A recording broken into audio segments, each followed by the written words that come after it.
Último dia da mini janela, rapaz! Vamos falar sobre isso? Vem coisa aí, Pedrão!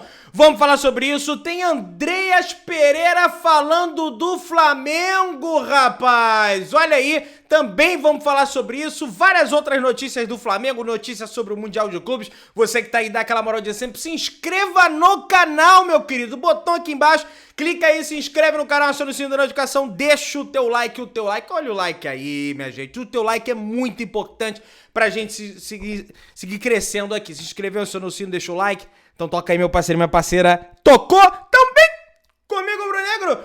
Vamos às notícias do Flamengo. Madrugadão rubro-negro às 5 horas da manhã. E já vamos começar direto e reto no tema Andreas Belga Pereira, né? O Andreas Pereira, durante uma entrevista ao 5UK, que é um podcast que, se eu não me engano, tem lá... Se eu não me engano, não. Que tem lá no Reino Unido, na Inglaterra, né? Acho que o Rio Ferdinand participa desse podcast, inclusive. Ele comentou sobre a situação que ele viveu aqui no Flamengo após aquele erro na final da Copa Libertadores de 2021, né? Do qual ele acaba escorregando ali, perde a bola, o Davidson pega a bola, infelizmente faz aquele gol contra o Flamengo, e o Flamengo ali foi o vice-campeão da Copa Libertadores da América. E o Andreas falou o seguinte: depois disso foi um inferno. Na volta ao Brasil, tinham pessoas tentando atacar o ônibus e te atacar na sua casa. Ou seja, querendo atacar a casa dele. Gente, olha só. Eu acho isso sinceramente um completo absurdo. Ninguém tem que atacar a casa de ninguém. Ele comentou na entrevista que o Flamengo parece que cedeu a ele um carro blindado. Estava andando de carro blindado. Ninguém, absolutamente ninguém, tem o direito de tacar pedra no carro e na casa do cara, até porque por mais que o erro que ele tenha cometido tenha sido grave, meu irmão, não existe isso. Você pode criticar, você pode ir pro estádio levar faixa, coisa e tal. Agora, agredir, aí é um cúmulo realmente do absurdo. Agora, eu também olho que, por um lado, boa parte do Flamengo ficou do lado dele. Porque no outro jogo seguinte, lá contra o Ceará, já tinham torcedores do Flamengo lá com faixa. Te amamos, Andreas. No ano que ele foi embora, o pessoal fica, Andreas, pedindo para que o Andreas ficasse no Flamengo. Aliás, até hoje, possuem vários torcedores do Flamengo que querem que o belga, né? O Fernando Gil chama de belga, né? Mas o Andreas Pereira volte ao Flamengo. Então, assim, também eu acho que tem um lado que detesta da torcida, ou então uma parcela mínima até, porque pelo que eu vejo, a maioria das pessoas gosta do Andreas. E eu já falei isso aqui no canal. O Andreas é um grande jogador. Não à toa ele tá lá no Fulham, não à toa ele joga a Premier League. Agora, não sei se ele vindo pro Flamengo ele vai dar certo, porque essa parcela da torcida que ficou com muita raiva dele, e eu não tiro a razão desse torcedor também, vai fazer barulho. No próximo erro que ele tiver, ele vai ter que ter um mental muito forte para conseguir seguir jogando em alto nível. Vocês estão me entendendo? Então, assim, é uma situação que tem que ser muito bem analisada. Agora, sobre essa fala dele, beleza, foi ele que viveu, coisa e tal, mas boa parte da torcida do Flamengo também ficou do lado dele. Aliás, está do lado dele até hoje. Aqui no canal mesmo vai ter um monte que vai comentar isso aí. Entendeu? Enfim, vamos prosseguir. Eu só tô dando informação, tá, gente? Tô nem dando minha opinião sobre isso, que eu já falei diversas vezes aqui sobre isso. O que eu penso é justamente isso, que se ele voltar vai ser uma loucura, porque o pessoal não vai aceitar, muitas pessoas não vão aceitar, muitas pessoas vão adorar, vão gostar, mas aí no primeiro erro que ele tiver vai ser um negócio assim, é difícil, viu? Bem difícil. Meus amigos, Everton Cebolinha, ainda bem, papai, ainda bem, meu Deus, não tem lesão, mas é figura praticamente descartada para Palmeiras e Flamengo. Olha, eu tava muito preocupado com a questão do Everton Cebolinha, porque ele tá tendo problema no tendão de Aquiles, é uma região muito delicada. Quando você tem uma lesão ali, geralmente é uma lesão chata. Eu tô até para falar com o Renato Benedito, fisioterapeuta, é lesão complicada de você tratar, mas ele não tem lesão, é mais um desconforto, é mais um incômodo. Ele fez o exame de imagem lá, o exame de ressonância magnética, não encontrou nada, tá? E com o desfalque do Cebolinha praticamente confirmado contra o Palmeiras, Tite, segundo o Fred Gomes do GE, deve manter o ataque que foi formado a partir da saída do Cebolinha no confronto contra o São Paulo. Bruno Henrique do lado esquerdo cortando para dentro, Luiz Araújo jogando pela direita e Pedro centralizado ali como centroavante. Aí eu não sei se ele vai tirar o Pedro durante a partida. O Pedro no final do jogo contra o São Paulo já estava bastante desgastado, porque ele se entregou bastante quando ele não possuía a posse de bola, né? Uma partida em gramado sintético, a gente sabe que é diferente, a gente sabe como a diretoria do Flamengo reclama quando joga nesses gramados. No entanto, o Flamengo não perde para a equipe do Palmeiras no Allianz Parque desde o ano de 2017. Então lá se vão praticamente 7 anos que o Flamengo não perde para o Palmeiras no estádio lá deles, do Allianz Parque. E eles, esse jogo contra o Flamengo, eles iriam mandar na Arena Barueri, no gramado natural. Mas quando eles souberam, não, como eles sabem que é contra o Flamengo, eles fizeram questão de manter no Allianz Parque. Porque parece que vai ter um show lá de não sei quem, mas não, vamos fazer o jogo aqui no Allianz Parque. Inclusive, já pedi meu credenciamento, tá aí da minha repórter também na CBF, até agora não recebi a resposta, enfim, tô torcendo bastante para que eu seja aprovado. Meus amigos, o Tite nos bastidores do vestiário do Flamengo ali, pré-jogo contra a equipe do São Paulo, fez um discurso bem relevante, na minha opinião, aí na Flá TV. E eu vou trazer pra vocês um trechinho, depois vocês acompanham na íntegra lá na Flá TV. Mas, segura a onda aí, continuando o vídeo. Depois, porque tem muita notícia aqui. Mas vamos lá. Abre aspas pro professor Tite. O nível mental tem que ser muito alto. Tem a hora de definir, agredir o gol e tem a hora de competir e não deixar o adversário jogar. É esse equilíbrio que tem nos caracterizado. E aí, rapaz, foi justamente o que aconteceu no jogo. O Flamengo foi muito competitivo, o Flamengo foi muito agressivo na marcação contra o São Paulo. Eu tava editando os vídeos aqui para subir lá na minha outra rede social, dos melhores momentos do Flamengo na partida. Não segue outra rede, acaba que acontece isso. Mas eu tava editando os vídeos aqui e, cara, é impressionante como o Flamengo competiu, se doou sem a bola nesse jogo. Com a bola, o Flamengo melhorou na questão da saída de bola, teve 2 ou 3 saídas ali que não foi de chutão. O Flamengo estava dando muito chutão até mesmo no Campeonato Carioca contra equipes de menor expressão, que não tem nem o orçamento das equipes da primeira divisão. E o Flamengo vem melhorando a questão da saída de bola. É lógico que tomou um gol bobo. Segundo o Tite, esse gol que o Flamengo tomou na entrevista coletiva, ele diz que foi falta de pressão no portador da bola. Ou seja, o jogador do São Paulo ficou com liberdade, conseguiu fazer a jogada, o Ferreirinha foi lá e fez o gol de cabeça. Ele falou que faltou isso, pressão no portador da bola. Coisa que o Flamengo, aliás, vinha fazendo no jogo todo. Só que pregou, cansou. Aí o que ele fez? Substituiu um monte de gente, acabou piorando o time. Aí, eu sinceramente, acho que foi mais uma opção física. Ele desmantelou o time porque o pessoal já tava com a língua pra fora e ele pensou na sequência. Ele arriscou ali, bom, eu vou tirar uma galera aqui. Negócio agora é segurar os 3 pontos, porque vai ter Palmeiras fora no gramado sintético e vai ter o Bolívar lá no pico do alto da colina, né? 3.600 metros e na volta na Bolívia tem um Botafogo 11 horas da manhã no Maracanã e depois do Botafogo, o Flamengo tem a equipe do Amazonas no Maracanã, né? Primeiro jogo aí válido da terceira fase da Copa do Brasil. E que bom que pegou o Amazonas, eu tava torcendo para pegar um time realmente que não estava na primeira divisão, para prestigiar o torcedor do Flamengo, que, aliás, o torcedor amazonense, Manauara, já viu o Flamengo esse ano, mas que legal que vai ver outra vez, tá? Meus amigos, o Vasco e a W Torre são 2 pedras no sapato do Flamengo.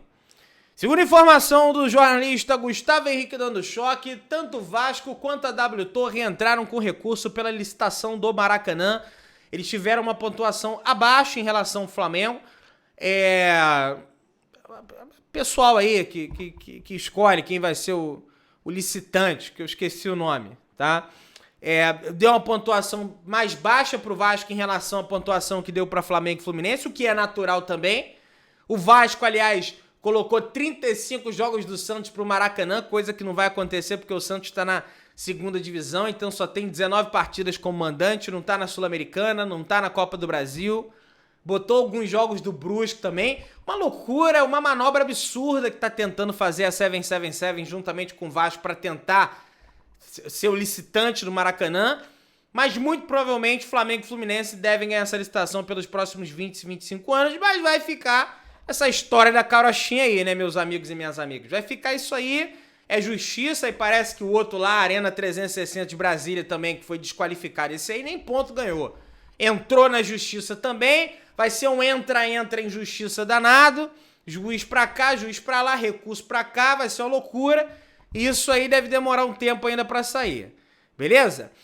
Vocês sabiam que o ex-jogador do Flamengo, aliás, Ibson não, Ibishow, vai ser adversário do Flamengo na Copa do Brasil? Pois é, rapaz. Atualmente, Ibson faz parte da comissão técnica permanente da equipe do Amazonas, cara. Olha que legal. Flamengo reencontrando Ibson. Eu lembro da época do Ibson, era bem garotinho, era o craque do Flamengo da época, metia gol de letra, meteu um gol de letra maravilhoso contra o Palmeiras, enfim, era um dos melhores jogadores do Flamengo que tinha ali na época das vacas magras, aliás, vaca ali, só a pele e o osso mesmo, a gente ruía o osso, né? Aí fica um pessoal com inveja aí, que hoje o Flamengo come filé mignon, né? O torcedor do... assim, tô falando em relação ao time, né? Meus amigos, o Davi Luiz, zagueiro do Flamengo, deu uma entrevista aí ao José Tomás Fernandes Pumari, falando sobre o Tite. Olha o que o Davi Luiz falou sobre o Tite, rapaz. Tite tem uma inteligência incrível para administrar o grupo. Isso torna a forma de treinar mais fácil e acessível.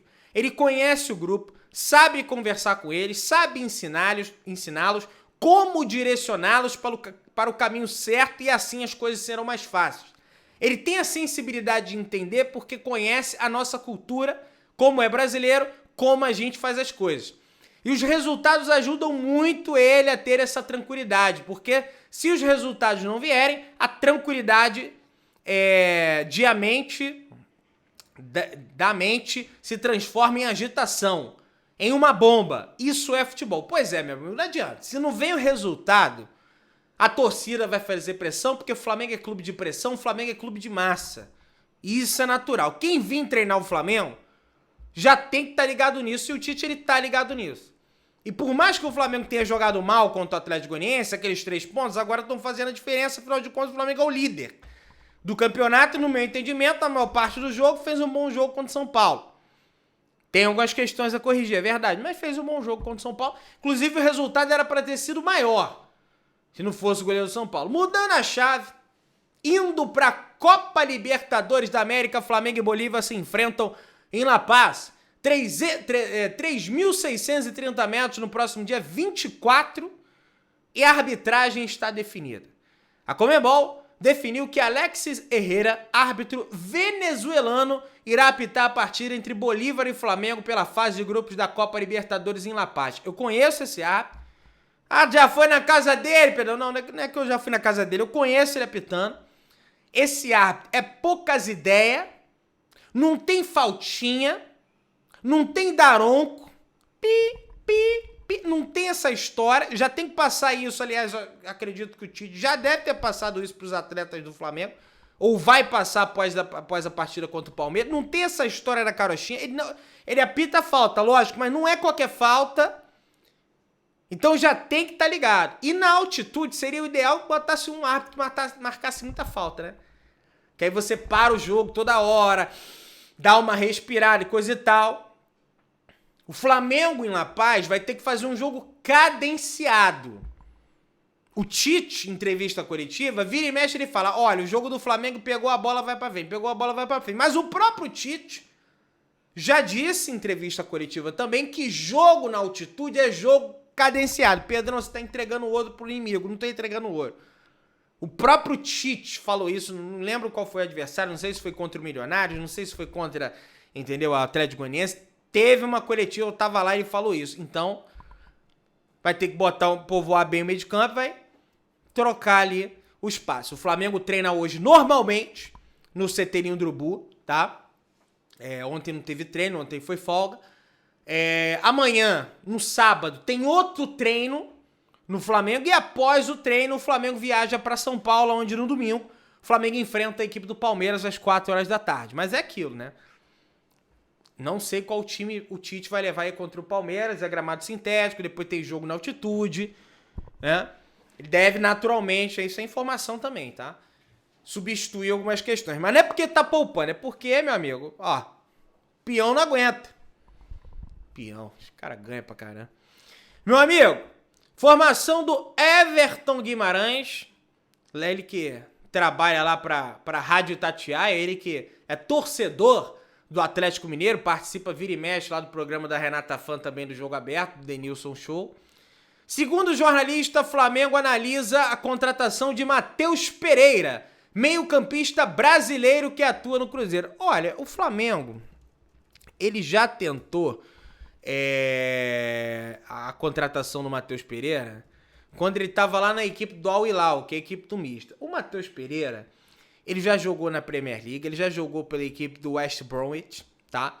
Ele tem 27 anos de idade, é o tal famoso meia pifador, tá? Ele é o meia pifador, ele pega a bola, distribui o jogo, tem 1,75 de altura, é natural de Minas Gerais, é mineiro, aliás, começou a sua carreira no Democrata, tá? Lá de Minas, tá? Ele é de Governador Valadares, aliás. Ele teve passagem pelo Sport na categoria de base. Ele jogou no Chaves, tá? Também lá em Portugal. Jogou no Nuremberg. Acho que esse time é lá da Alemanha, né? Jogou no West Brom. Depois ele foi pro Al Hilal. Não jogou com o Mister, não, tá? Foi em 21 que ele jogou no Al Hilal. Ele foi pro Al Eda, tá? Lá do Emirados Árabes Unidos. E depois ele veio pra equipe do Cruzeiro. Pedrão, mas o Cruzeiro tá uma pindaíba danada. Ele não joga nada. Olha, gente, o cara, é aquele ditado, andorinha só não faz verão. O cara tá lá, no Cruzeiro, não tem como você ter uma avaliação mais profunda sobre o futebol dele. Mas é um bom meia. Só que aí o Flamengo tem até hoje pra tentar a contratação dele, porque hoje fecha aquela tal chamada mini janela, né? Que é pros atletas que jogaram o campeonato estadual, tá? Aí depois só a janela do meio do ano, é lógico, tem a janela nacional, né? Mas aí só a janela do meio do ano, o Flamengo tá trazendo um reforço aí internacional, né? E só na janela do meio do ano que o jogador poderia vir pro Flamengo, a não ser que aos 45 do segundo pega a papelada, assina tudo e vem. Eu acho pouco provável. Com todo respeito ao colega Everton Guimarães que trouxe a notícia, eu acho pouco provável. O Nicola trouxe a informação que o meio-campista Checa, né? Ele que é português, joga lá na equipe do Lille, da França, o empresário dele sugeriu o atleta ao Flamengo. No entanto, o rubro-negro disse que não tinha interesse na contratação do jogador português. Imagina os memes, né? Que iriam surgir se o Flamengo acerta a contratação desse jogador aí. E aí, cara, o Flamengo tá visando mais a janela do meio do ano, tá, gente? Nesse momento. Por quê? Porque a principal janela que tem é a do meio do ano, não é a do início. É isso, Pedro, é do início, porque o cara não é. Porque esses atletas que vêm da Europa, é muito mais fácil eles virem no meio do ano. Vocês estão me entendendo? Porque é o final da temporada na Europa, / início na temporada na Europa. Então os caras estão de férias, acabou a temporada, já se sabe campeão da Champions League, e o Flamengo já começa a fazer uma movimentação, uma jogada aí, né? Um planejamento que eu diria pra vocês, se contratar realmente pro Mundial seria de ouro, que tem que se planejar para esse Mundial porque vai ser difícil pra carilha, né? E tem uma outra situação. Atletas que jogam no futebol europeu, mas sabem que não vão ter mais oportunidade lá, é lógico que eles vão querer jogar esse Super Mundial do ano que vem, de 2025. Isso tá claro. Então o Flamengo tá se utilizando desse contexto pra, no meio do ano, né, tentar fazer essas aquisições aí, essas contratações. Meu parceiro e minha parceira rubro-negro, dá aquela moral, se inscreve aí, batemos 900 mil, vamos bater 901 mil, se inscreve, é só no sino, deixa o like é muito importante, tá, gente? Tamo juntão, hoje tô indo pra São Paulo, hein? Saudações rubro-negras.